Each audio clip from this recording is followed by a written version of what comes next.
రుషికొండ భవనాలను ఎలా వినియోగించాలి అనే అంశంపై మంత్రుల కమిటీ ఒక నిర్ణయానికి వచ్చింది.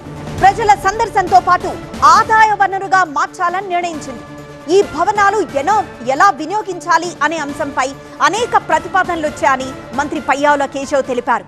కొందరు కూల్చేయమంటే మరికొందరు పిచ్చాసుపత్రి చేయమని ప్రతిపాదించారని, అయితే ప్రజాధనం వృధా కాకుండా రిసార్ట్గా కొనసాగిస్తేనే బెటర్ అనే నిర్ణయానికి వచ్చామని తెలిపారు. హాస్పిటాలిటీ వైపు వెళ్తేనే బెటర్ ఆప్షన్ అవుతుంది. బికాస్ ఆ లావిష్నెస్, ఆ ఖర్చు పెట్టినటువంటి ప్రజాధనము అనేటువంటిది కనీసం యూటిలైజేషన్లోకి వస్తుంది అనేటువంటిది. సరే, అది వైజాగ్ వాసులకి చాలా అనుబంధం ఉన్నటువంటి ప్లేస్. అది టూరిజం డిపార్ట్మెంట్ ఉన్నప్పుడు ప్రతి ఒక్కరు వెళ్ళి చూసుకుని ఏ ఫ్యామిలీతో వెళ్ళగలిగేటువంటి ప్లేస్. అట్లాంటిది మరి ప్రైవేట్కి ఇస్తే రేపు బ్లాక్ అవుతుంది కదా అనేటువంటి ఆప్షన్ కూడా ఒకటి వచ్చింది డిస్కషన్. రేపు ఎవరికి ఇచ్చినా కూడా ప్రైవేట్ యాక్సెస్ అనేటువంటిది కూడా ప్రజల సందర్శనార్థం కూడా ఉంచాలి.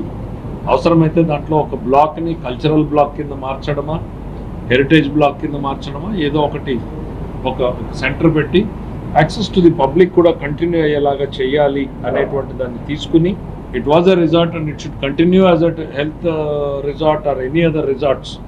సో కాబట్టి ఎక్కువ టైం వేస్ట్ చేయకుండా మనం 2-3 ఆప్షన్స్ పెడుతున్నాం. ఇప్పుడు బ్రాడ్గా this was a resort and this should continue as a resort అనే ఒపీనియన్ వైపే జీఓఎం మొగ్గు చూపుతా ఉంది. ఈ భవనాలను పీపీపీ విధానంలో అభివృద్ధి చేయాలని నిర్ణయించామన్నారు మంత్రి కందుల దుర్గేష్. చూస్తూ ఉన్నారు, పబ్లిక్ ప్రైవేట్ పార్ట్నర్షిప్ అనేది ఎక్కువగా ఇవాళ ఈ ప్రభుత్వం తీసుకుంటున్నటువంటి ప్రత్యేకమైన కార్యక్రమం.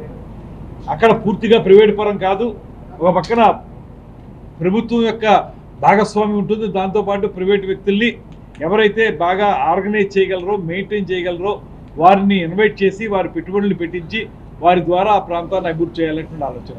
అందువల్లే ఇవాళ మేము పబ్లిక్ ప్రైవేట్ పార్ట్నర్షిప్ కోసమే ఎక్స్ప్రెషన్ ఆఫ్ ఇంట్రెస్ట్కి పిలుస్తున్నాం.